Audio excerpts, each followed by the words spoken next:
चलो तो Ohm's law में क्या है हमारे पास, ये फॉर्मूला देखा हम लोगों ने, J is equal to NEVD।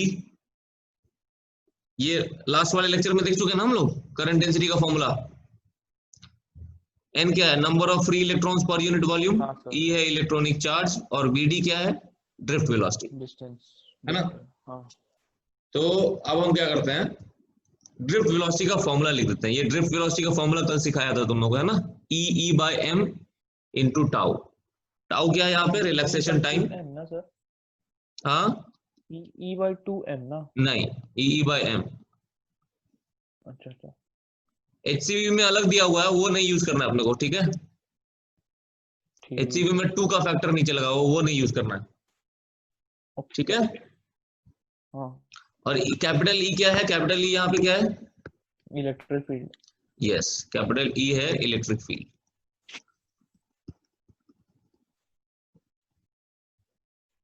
अच्छा, अब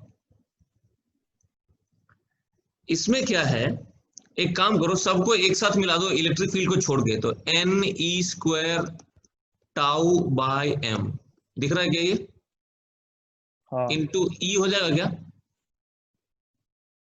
हाँ सर। अब ये जो चीज दिख रही है मुझे, ये दिख रहा है तुमको, इसको हम लोग बोलते हैं सिग्मा, ठीक है, और that is known as conductivity.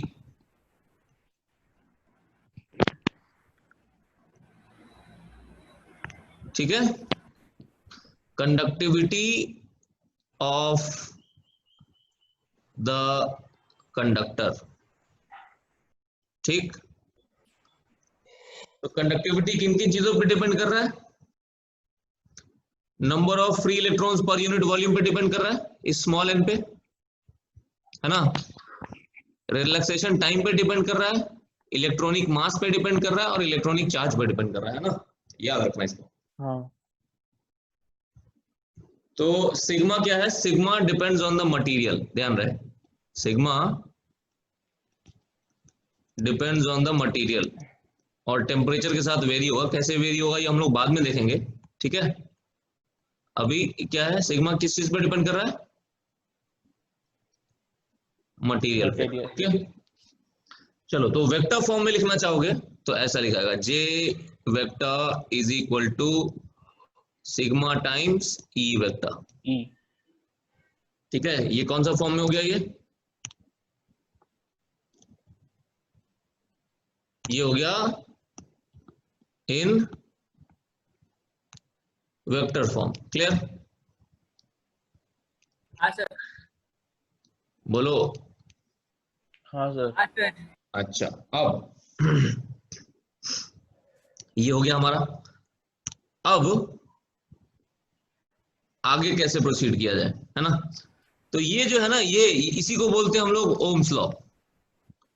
This above statement is known as, क्या होगा, इसी को बोलते हैं, statement is known as Ohm's law, and the conductors. तो हाँ रुक जाओ, मुझे समझ में आ रहा तुम क्या कहना चाह रहे हो, रुक जाओ अभी 1 मिनट, वो भी क्लियर करता हूं। And the conductors that follow this law are known as, क्या, ऐसे कंडक्टर्स क्या बोलेंगे, ओमिक कंडक्टर्स, ओमिक कंडक्टर्स, ठीक है। अच्छा, अब इसका थोड़ा सा और मॉडिफाइड वर्जन देखते हैं, ठीक, modified version of ohms law, ठीक है।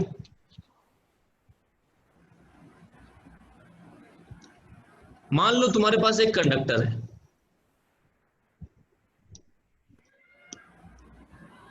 ठीक है, of uniform cross sectional area, और इसके अक्रॉस तुमने एक बैटरी लगा रखा है, ठीक है ना। बैटरी का वोल्टेज मान लेते हैं, पोटेंशियल ईएमएफ, बैटरी का वोल्टेज V है, लेट्स से, ठीक है। मतलब एक कंडक्टर है हमारे पास, ठीक है, let us say that we have a conductor, ठीक, जिसके अक्रॉस पोटेंशियल डिफरेंस कितना है, बोलो। V. Yes, the potential difference across whose ends is क्या, V. V, ठीक है, ओके। तो अब इसमें करंट जा रहा है, किधर से किधर जाएगा, high potential to low potential, ऐसा जाएगा करंट। पॉजिटिव से नेगेटिव। हाँ, मतलब जिधर V है, V इज इक्वल टू, मान लो इस कंडक्टर का लेंथ है L, तो मैं क्या लिखूंगा, V is equal to E into L लिख सकता हूं, याद करो।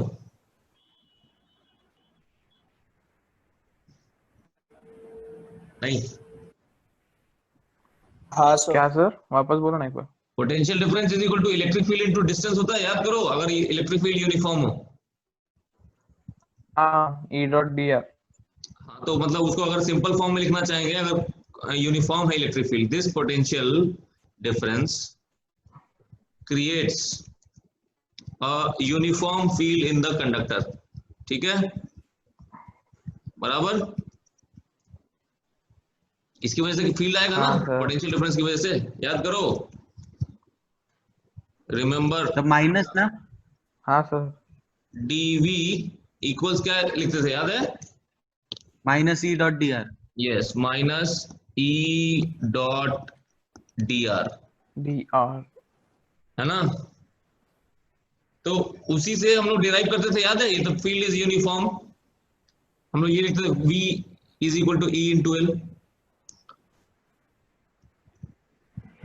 तो here we can write what, yes sir. v is equal to E into L. अब ये तुम लोग जाके देख लेना, अब इसके इतना डीप में हम लोग नहीं जाएंगे, एकदम ही सिंपल है ये चीज, ठीक है। ये कहां से आई है, ये यहां से आया है, ठीक है, using this formula dv is equal to minus D E dot D R, clear. Yes sir. Yes sir. Derive नहीं करता, उसमें टाइम वेस्ट होगा यार, वो एकदम ही सिंपल सी चीज है, ठीक है। अगर नहीं समझ में आया तो इलेक्ट्रोस्टैटिक्स वाले में जाके वीडियो में देख लेना, ठीक है। चलो, तो यहां पे हम लोग लिख सकते हैं क्या, v is equal to E into L. तो इलेक्ट्रिक फील्ड किधर है, इलेक्ट्रिक फील्ड का डायरेक्शन भी इधर ही होगा ना,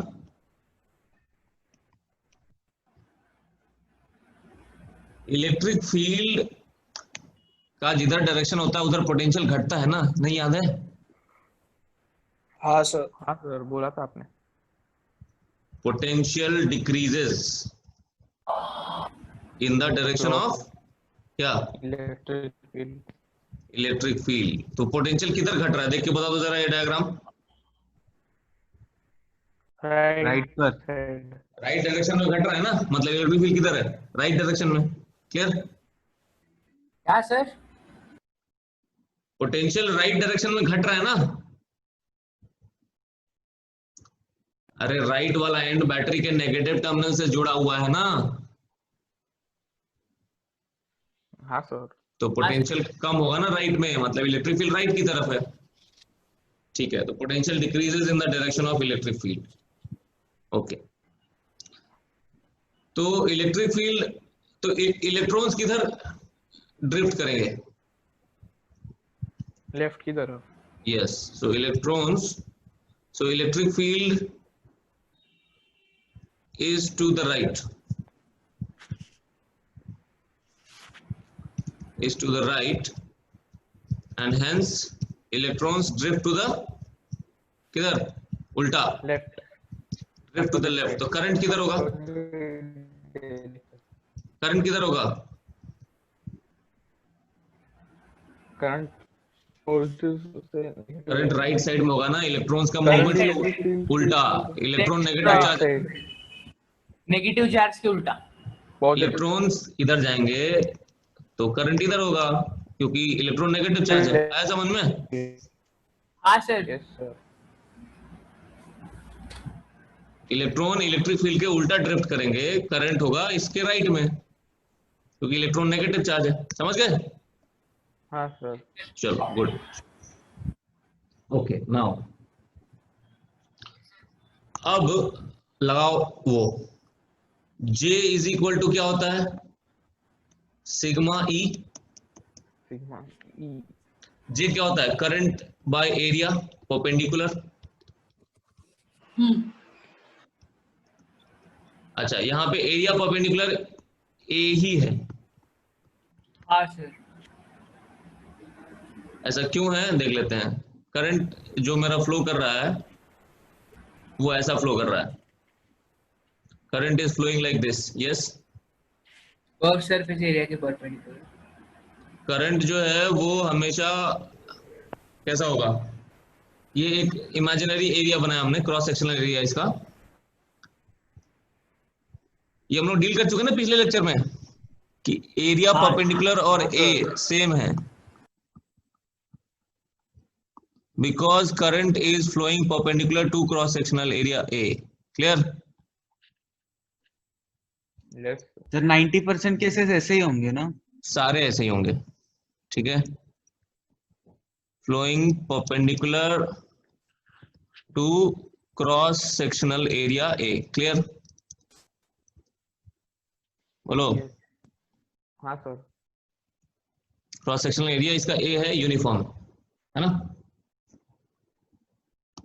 कोई दिक्कत इसमें? ये हम लोग पिछले लेक्चर में भी देख चुके हैं, है ना? अच्छा, तो I by A is equal to sigma E. तो आई इज इक्वल टू क्या लिखूंगा मैं? A sigma sigma E, E. और ई को लिख सकता हूं वी बाई एल। अभी किया था ना? हाँ सर। यहां देखो इस तरफ, यहां से ई की वैल्यू क्या हो जाएगी? वी बाई एल हो जाएगी। यस। चलो, तो अब इसको मैं ऐसा लिखूं, V is equal to I L by A sigma लिखूं। वन बाई सिग्मा को बोलते हैं हम लोग क्या? रो, और इसको बोलते हैं resistivity. Resistivity of the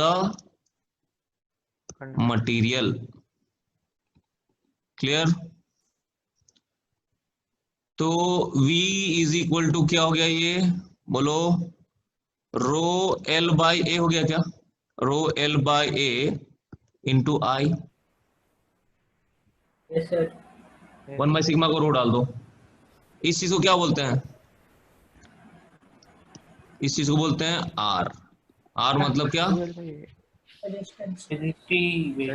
resistivity नहीं, रेजिस्टेंस। ठीक है, तो हमारा फॉर्मूला क्या आया? Final formula V equal to I R. V is equal to I R. Oh clear? हाँ सर। तो ये है हमारा ओम्स लॉ। ये दूसरा तरीका है उसको एक्सप्रेस करने का। क्लियर? हाँ सर। हाँ sir. This is another way to express Ohm's law. ठीक है, बराबर। या तो V is equal to I R कर लो, या J is equal to sigma E कर लो। एक दो फॉर्मूले हो गए ना? देखो, एक तो ये फॉर्मूला हो गया यार, है ना?